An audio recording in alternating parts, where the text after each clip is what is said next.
Kei e whakamiharo tonu ngā uri o tūhoi ki ngā kōrero kai ruta i te pukapuka hau a Dame Judith Binney. Mō rātau whenua i raupatuhia i te rarautau.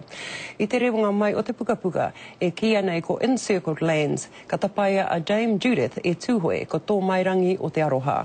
He tohu aroha ki a ia mō ngā kōrero i rangahaua e ia, mō ngā mahi o te karauna kia tūhoi i ngā tau pohori.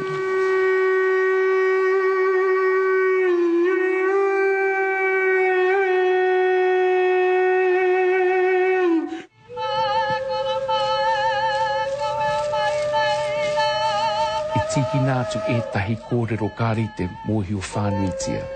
Tiki nātu ngā kōrero a te karauna kārea tūhoi te mōhio. E tiki nātu ngā kōrero hōhonu a ngā rangatira o mua.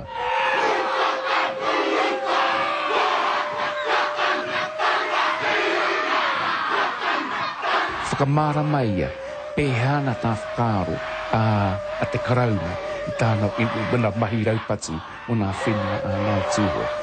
Ko ia hoki tētahi i kōrero mō mātou, mō waiohau, mō ngā te hakapatu heuheu. Nāna i rangahau te kaupapa i riro ai, neke atu te kaumawhā, mano heketea o ngā whenua a ngā te hakapatu heuheu ki te hauki.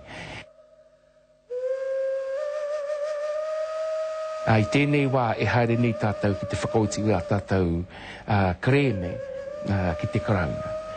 Ko te urewera tētahi kaupapa nui. Ana i riro atu ngā mahi tāhae a te Pākehā.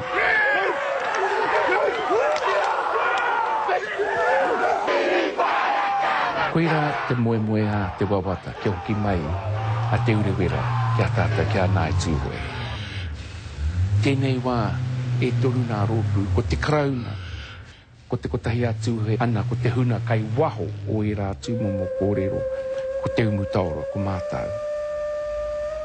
Nā, ke tirua ke tātou, ko te karauna kai te hia, i te whakaoti, i te kaupapa i wāna nui iaia me nāi tūhoi. Kua ki te tātou te wairua te karauna. I tēnei wā e haere nei tātou ki te whakaoti a tātou kreme ki te karauna.